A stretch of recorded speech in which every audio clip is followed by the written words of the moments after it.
धाराशिव जिल्हा काँग्रेस कमिटीच्या वतीनं आम्ही आता जी शासनाने फुटी आणि फसवी कर्जमाफी जाहीर केली त्याच्या संदर्भात आणि जिल्ह्यातून जाणारा शक्तीपीठ मार्ग रद्द करण्यासंदर्भात हे आम्ही आंदोलन करतो आहोत।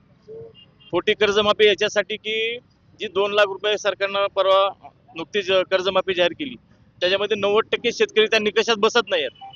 जसं काँग्रेसनं सरसकट कर्जमाफी केली त्या सरकारनं निकष लावले आहेत। याच्यामध्ये नोकरदार असतील, बाकी चाकरमान्य असतील किंवा ज्यांना पूर्वी कर्ज मिळालंय, ज्यांना सवलत मिळाली याच्यामध्ये कर्जमाफीमध्ये, त्या शेतकऱ्यांना आता 50,000 पर्यंत फक्त सवलत मिळणार आहे।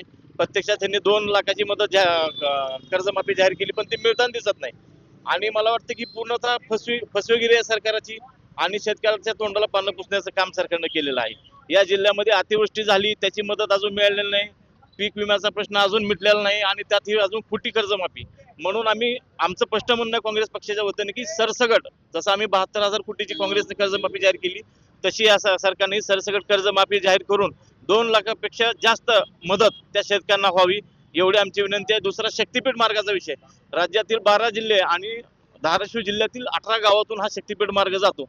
या शक्तीपीठ मार्गाच्या नावाखाली अतिशय कष्टानं सांभाळलेल्या शेतकऱ्याच्या जमिनी असतील, महत्वाची शेती असेल, ते आता त्या रस्त्यामध्ये जाणार आहे। अतिशय तुटपुंजा मावळीचा शेतकऱ्यांना देव करून हे सरकार त्या जमिनी ताब्यात घेत आहे। या जमिनीत अदानी अंबानी सारखी लोक जगवण्यासाठी, गुत्तेदार जगवण्यासाठी, अदानीचा कोळसा वाहण्यासाठी हा मार्ग त्या ठिकाणी केला जातो आहे। हे आमचं काँग्रेस पक्षाच्या वतीने स्पष्ट मत आहे।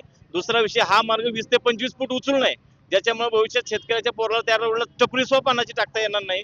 उद्या या सरकारची धोरणं आहेत नोकऱ्या उपलब्ध करून देणे तरुणाला, पण हे नोकऱ्या द्यायला तर सक्षम नाहीत। जाता ज्या शेतकरी जमीन चालली त्या शेतकऱ्याच्या पुढच्या पोराबाळानं काय करायचं, त्याच्यामुळे आम्ही पूर्णतः विचार करून या शेतकऱ्यांच्या पाठीशी राहण्यासाठी उद्या जेलमध्ये जरी जायची वेळ येते काँग्रेस पक्ष आणि या जिल्ह्यातील शेतकरी तयार आहे, एवढंच या ठिकाणी सांगतो।